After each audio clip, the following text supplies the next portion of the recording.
Krijimi i një pakete të gjelbër për shfrytëzimin e qëndrueshëm të liçenit të Shkodrës në funksion të turizmit dhe komunitetit lokal ka qenë në fokusin e një projekti 2 vjeçar i zbatuar në kuadër të programit të bashkëpunimit për zhvillimin italo-shqiptar. Ndërhyrjet e Agjencisë Kombëtare të Zonave të Mbrojtura, e cila drejtoi projektin, kanë qenë të përqendruara në menaxhimin e qëndrueshëm të aktivitetit turistik me qëllim mbrojtjen e mjedisit dhe nxitjen e turizmit. Duke qenë se është një zonë ndërkufitare, problematikat e saj mund të jenë ato makro. Kryesisht kemi ndotjet që vijnë nga ujërat e zeza, që nga Bashkia Malësismale ose Bashkia Shkodër, dhe grupa septike që ndodhen gjitha ndërtimet ose bujtinat që janë rreth në liçenin e Shkodrës. Një ndër problematikat më kryesore, më shqetësuese që kemi pas liçenin e Shkodrës, ku edhe gjatë projektit është diskutuar kjo punë,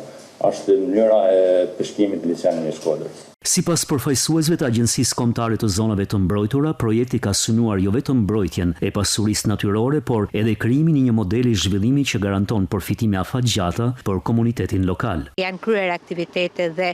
janë bërë investime në infrastrukturë dhe në blerje pajisje pastrimi liçeni, dhe nga ana turistike, pra një ndikim pozitiv është sepse kemi realizuar aktivitete që promovojnë turizmin dhe vlerat kulturore dhe lokale të zonës, dhe gjithashtu do ndërtohet një qendër informacioni. Zgjidhja mjedisore dhe turistike për liçenin e Shkodrës ishte projekti i radhës me fokus forcimin e bashkëpunimit mes institucioneve, ekspertëve dhe komunitetit, duke e promovuar liçenin si një destinacion me vlera të veçanta natyrore dhe me potencial të rëndësishëm për zhvillimin e ekoturizmit në rajon.